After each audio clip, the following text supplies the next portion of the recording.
metabolism, hormones, and fat burners. Oh my, what do you do when those things stop working after 40? That's what we're going to be talking about today, because we got a great question in from one of our viewers and subscribers who is asking why a diet she's been following for years, she's lost over 100 pounds on, is no longer working for her, particularly as she approaches 50. So I want to give you a little bit of a background. She's following a 1 meal a day type of setup, and it's low fat and it's plant-based. You would think that that kind of thing should have you losing tons of weight, being able to keep it off and see progress for life, right?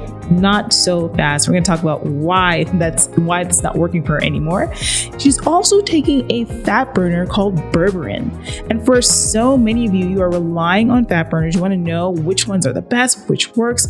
Well, she's been taking this one and it's worked very well. But guess what? It's not a magic pill or magic bullet. And we're going to talk about what it is and why that's hurting her as well. And I want to talk about the common struggles that so many women as we age go through with our bodies that literally nobody tells us about.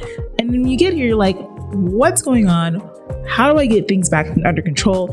How do I start just feeling good again? Well, I want to go ahead and demystify all of that for you today. So if this is your first time here, I want to welcome you to the channel. My name is Roxy Beckles. Here on this channel, we are all about empowering women in their 30s, 40s, 50s, and beyond to rewrite their stories and to let their fitness and a deeper reason why your fitness even matters to you be the driving factor behind all change. So if you are not subscribed, subscribe right now and make sure that you like the video as well. So let's go ahead and get into her question. Now, listen, your girl, I know I'm still looking good here, but listen, these eyes are no spring chicken. I got to put my glasses on. You know, you age and when you got to put your glasses on to read. So let's go ahead and read her comment that she wrote here today. Hi, Roxy. What are your thoughts regarding berberine and other supplements for weight loss and management? I'm WFPB, which means whole food plant-based, and lost over 100 pounds naturally years ago. But after menopause and now approaching 50 years old, I've noticed changes that are blowing my mind. They're mind-blowing. Harder to maintain my weight. And yes, I'm doing an hour of cardio daily at home on my walking pad and stair climber. Feeling good, losing inches, but it's at a vastly slower rate than when I lost over 100 pounds in my mid-30s. Thank you for sharing your professional knowledge regarding the reality for women over 40. Life in general becomes far more challenging indeed. By the way, I've been OMAD, which means 1 meal a day, for 7+ years. But now that I've cleaned up my vegan diet even more, oil, nuts, seed-free, my hunger is all day and OMAD isn't working the same way. I started OMAD due to my insane work schedule. Less fat in one's diet, the more high volume one wants to eat, and loads more frequency. And she's a little sad faced because, man, I can imagine how frustrating this must be. And if I'm being honest here, so many of you probably have the same kind of story. You've been doing the same thing for a number of years. It's been working for you until it isn't.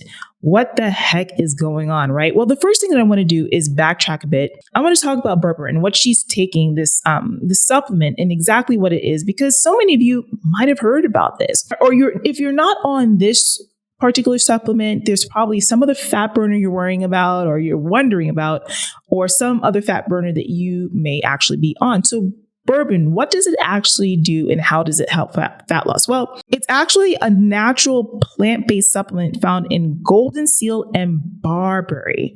And it's used for blood sugar regulation, particularly when we're talking about insulin sensitivity. And really what it is, it's very similar to another drug that's usually given to people who are dealing with diabetes or pre-diabetes, and that's metformin. And that drug in and of itself is something that can, again, help to increase insulin sensitivity, regulate insulin in the body and all that stuff. So someone who's coming from a more obese or overweight type of background, this would be a really great drug for you to consider, particularly if you don't want to go on too many pharmaceuticals. Now, the other thing about it is that it's known within the fitness world for years as a fat burner. So not only do you see this being taken again in its medical context, loads of people have been taking this as an alternative, natural kind of fat burner within the bodybuilding circles and more. So I have definitely heard about it. And it definitely does support huge amounts of weight loss when paired with the proper diet and training. So that's why she was able to see, if she's been taking this for some time now, She's probably been able to see that 100-pound weight loss and more because it helped with her body. When you're over 100 pounds overweight, you definitely have problems with insulin sensitivity, insulin resistance. So this is something that probably was a great benefit to her along the way. But here's the thing, guys. These drugs, no matter what they are not fix-alls. They're not magic bullets. And that's why I'm such a proponent for only adding in fat burners towards, like, let's say the end or the middle of your weight loss cycle when your body actually is showing signs of slowing down. But this is the thing. You cannot be on these things forever. Like, you have to know when to come off. You have to know when is when. And in this case, where she's been on this kind of weight loss plan for some time, girlfriend, you need to get off of that drug, you need to get off of that supplement, and you need to really hone in on what's going on with your diet. That leads us to the next thing, her diet. Now, there's some really great things that she's doing. She's plant-based, which can be positive or negative depending on who you are and what's going on with your body's needs. But she's been following this 1 meal a day setup, and it worked for her. But the thing is that it could be doing a lot more harm than it's doing good for her right now. And I know that this is a very popular approach to dieting. It's a very popular tactic. As she mentions, she's busy, so this is super easy for her to do with a busy schedule. And it becomes one of those things, like I often say, sometimes a protocol or a diet setup is great for the moment and it's getting you what you need, but it doesn't mean that it has to be something that you stick to forever. And in this case, it's not effective for her right now. And for where her body is hormonally and more, it's not working. So ladies, don't be afraid to do something different than what might have worked for you in the past, okay? So for her, being post-menopause, her hunger is changing, her hormones are changing, her energy levels are changing. That 1 meal a day is probably not enough food for her, or just not enough times in the day that she needs to be eating. She needs to be eating more. Consistent hunger, on the other hand, is another sign that your body needs more food, not less. So when you're feeling so hungry that you can eat your hand off, listen, I always say that hunger is a part of the weight loss process, but you should not be starving to death. You shouldn't feel like you're going to die if you don't have something to eat, especially when you start taking out all the fats and all that other stuff. So a better approach would be more meals during the day, and definitely it's going to probably be looking at more calories overall. Now, another concern that I have for her diet, and this is for a lot of my plant-based ladies out there, I know that you want the plant-based diet, and that might be a good choice for you depending on your hormones and your health and your choices. But the truth is that it's not always the best, and it's not always the best for everyone. And my biggest gripe with low-fat vegan diets in particular is that it's likely too low in calories, and even more so, far too low in protein. Protein is always a challenge for vegan diets. I programmed vegan diets for my clients. I've done it for competitors, gotten them stage ready and everything. So it does work, but it's going to take doing things in a very intelligent way. And here's the thing about OMAD that we have to be careful about as well. 1 meal a day. Long-term OMAD can actually impact your metabolism negatively, slowing it down. Honey, that's why your body is not moving at all. So it's really going to take you stepping back and looking and learning. This is not a failure on your part at all. It worked for you at one point, but it's just not working for you now. And you have to give yourself the grace and permission to move on to something else when you see that happening. Now, if this information that I'm sharing with you is enlightening for you and it's inspiring you to do things better and smarter, honey, listen, I share tips like this on my email list every single week. So you want to make sure that you come on over and get yourself on it.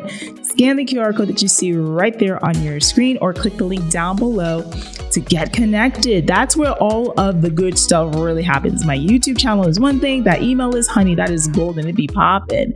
And for those of you who are truly struggling and you know that you're ready to take the next steps to get your diet, to get your training and more under control, and you know that working with someone is the logical next step, you're in luck, because honey, your girl is taking on new clients. Go ahead and scan the QR code that you see right there on your screen. It's going to take you to my website where you can check out my VIP coaching program. I offer 4 different levels for different budgets. But the first thing that we need to do before we even say yes to coaching is to sit down on a power hour call and identify exactly what it is you're struggling with, identify exactly where it is that I can help you to plug in the holes, whether we work together or not. That power hour call gives you so much clarity. It's not a sales call. It's really a coaching opportunity for us to speak one-on-one about what's getting you stuck and exactly what you need to move forward. And if we feel like this would be the perfect match for us to work together, then we'll talk about that on another call. So scan the QR code that you see right there on your screen or click the link down below to get your time booked, baby. All right.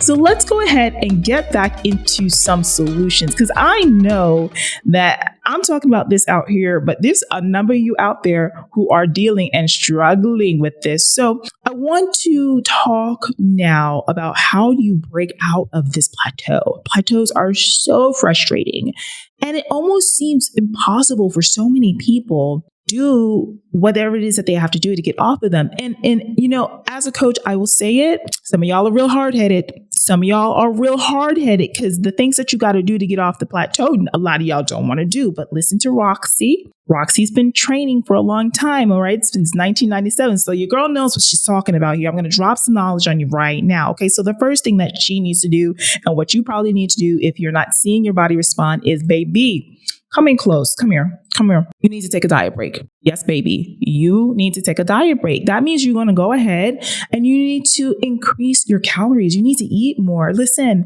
I have a saying that I tell all of my clients, and I have said it here on this channel. Okay. You must eat to be lean, eat to be strong, eat to have the body of your dreams. Food is your greatest ally. It is not your worst enemy in this game. So if you really want to see yourself move off of a plateau, you need to bring your calories up, and don't do it don't shock your body. You can't just go from eating let's say 1,400 calories a day to 2,100 calories a day. You got to go gradually. So increasing your calories by 100 calories or so every week or every 2 weeks, and just getting yourself back up to maintenance is really the first step for a lot of you. And I think that our viewer who's having the problems that she's seeing right now, that's going to work wonders for her. The second thing that she needs to do is she needs to take more diet breaks. And that is so true for so many of you. This particular this particular viewer, she lost over 100 pounds over the last 7 or so years, or however long she's been at this. And what we don't realize is that constant dieting and a constant caloric deficit without taking planned scheduled breaks is detrimental to your metabolism. And that's what really trips a lot of people up. So I would say when you've done a cycle of fat loss, let's say you go through a 10-week cycle of fat loss, or 12 or 16 weeks, it's about 3-4 months right there, right? And let's say you got your body down to a certain level. I want you to take a step back for about maybe a month. Yes, a full month where you gradually increase calories. Go ahead, maybe get yourself up to maintenance and just maintain there for a bit. Maintenance for your new weight. You stay there for a little bit, and then you can go into another cycle of cutting. Doing this cyclic kind of approach is so much smarter and so much better than just trying to stay in a caloric deficit for eternity, because at what point do you give your body a break? Dieting is stress, guys. Training is stress. I always tell clients, look, you're not building a dang thing in the gym. You're tearing tissue down. So it's really important to learn how to step back and respect your body in this way by giving yourself the breaks that you need. The next thing that she needs to do, and I did not hear this mentioned at all in her comment, is she needs to be weight training. With a lot of women in particular, we get into that cardio bunny mindset. And you know what? Listen, cardio feels good, especially if you like it. You like going on walks, you like riding your bike, you like doing cardio machines, whatever it is that you like. Maybe you like classes. Those are all great. But the thing is that it's the weight training that is the magic. I don't want to call it the magic bullet or anything like that, but it's really the missing puzzle piece. Let's say that it's the missing puzzle piece. And when you start weight training, that's when you start building muscle. And muscle is metabolically active, so that way, even when you're at rest, I got all this muscle in my body. Even when I'm sitting here, I'm burning more calories than I would if I had less muscle. So you got to get more muscle on your frame. You got to weight train. And that's going to probably look like adding in about 3 to 4 days during the week of weight training. You don't have to go crazy. You don't have to do it every day. In fact, if you are training every day, and she said she was walking every day for an hour, that's a little too much. And your body is showing you that it's too much because of the fact that it stopped responding. Now, the other thing about strength training that we have to keep in mind is that strength training truly does help to regulate hormones, and it helps to increase insulin sensitivity as well. And that is in addition to the lean mass that it's building. So think about it. She's taking that berberine, and she's taking a supplement that's supposed to help with insulin sensitivity and increasing that. But weight training does that naturally for you. So you'd be able to get off of that stuff and truly let your body shine through with proper training. And yes, you can build muscle, change your body, and look incredible after 40, after 50, after 60. How do I know? Because I have worked with women, getting them on stage ready for bodybuilding shows later on in life. So don't you dare tell me that it's impossible. And don't let anybody tell you that it's impossible at any age. You can still do this. Yes, it'll be a little bit harder, and that means you got to cross all your T's and dot all your I's, but you can do this. Now, the other thing that I want to really point out that she needs to do is reassess her protein intake, because that protein, for so many of you ladies out there, is not hitting it. Even my own clients, my own rock stars that are under my guidance and tutelage, the ones particularly who are doing more macro counting and stuff like that, they even struggle getting their protein in. So knowing how to make the proper choices when it comes to particularly a plant-based diet. I write diets for vegans and vegetarians. I really love putting in seitan. I love putting in tofu. We have a good vegan-based protein powder. I'll put the link down for the one that we typically like to use, or that I like to recommend. And we really look at ways that we can add some extras in there as far as food pairing is concerned. You have your rice and beans, but even with that, if you're on a low carb plan, low carb and vegan vegetarian is really hard to do, but it can be done, but it's really hard. But food pairing and stuff like that is important. Increasing your BCAA, so putting in like a BCAA powder in there, branched chain amino acids, so important for our vegans and vegetarians. So make sure you're keeping that up, because protein as a supplement is so important. It's the building block for muscle tissue. You're not eating enough of that, and you're not doing the weight training, honey. You're setting yourself up for a slow metabolism period. So let's go ahead and focus on that for you. And the major issue as well with a lot of women, again, is the under eating in general. So the 1 meal a day setup, I already know, honey, she ain't eating enough. There's no way on this green earth that you are eating at the minimum 1,500 calories in one sitting. Like, that's what you probably would need at the very least, just to be able to see your body functioning with all the work that you got going on, girl. And I know, what are you eating that's 1,500 calories in one sitting? That's a bunch of vegetables. You can't eat all that. Okay, not unless you're not eating healthy. Right? So there's another reason why you need to space out your meals. 2 times, increase it 2 times a day, then get it just 3 square meals. You don't have to eat 50,000 meals, ladies. 3 meals a day, 3 square, breakfast, lunch, dinner. That's it. Make them more substantial, but that's all you really need. Some of you might do well with, let's say, a protein shake or a small snack or something in there. So you got like 4 meals, right? But a smarter approach is exactly what your body is screaming for, girl. Let me tell you, y'all, this whole thing about training, diet, and nutrition, and this whole science behind it, I say it's science, but it's not rocket science. So don't feel like you have to reinvent the wheel just to be able to see results. That's not true. You don't need to reinvent the wheel to be able to see results. All you have to do is do what makes sense for you, making sure that you're eating enough, making sure you're challenging yourself in your workouts, making sure that you're truly stepping up your game. And I can't end this without saying to check your mindset, because for so many of you, you are your own worst enemies and y'all don't even realize it. You sabotage yourselves because you don't trust yourselves. You're not listening to your body. And so therefore you're not making the right choices, or you're afraid of making changes that are different than what got you results from before. Sometimes what you were doing before simply stops working because the body is ever evolving, right? We are living organisms. Our bodies are never exactly the same all the time. So don't be afraid to step outside of the box and to try something new. And also, never ever be afraid to actually go ahead and get the help that you need. So again, if you're struggling, I want to be able to help you. Go ahead and scan that QR code that you see right there on your screen to book your Rockstar Power Hour call so we can get you off of that plateau, get you unstuck, get you out of your head, okay? That time is going to be so valuable, and I look forward to helping you out if you are struggling. And by the way, I put together a series of videos right here on my channel where I talk about hormones, what you need to do if you're stuck, getting off of plateaus. Make sure that you go ahead and check out those videos. I'll put it right over here. So go ahead and check these out, and I will see you over there. Bye-bye.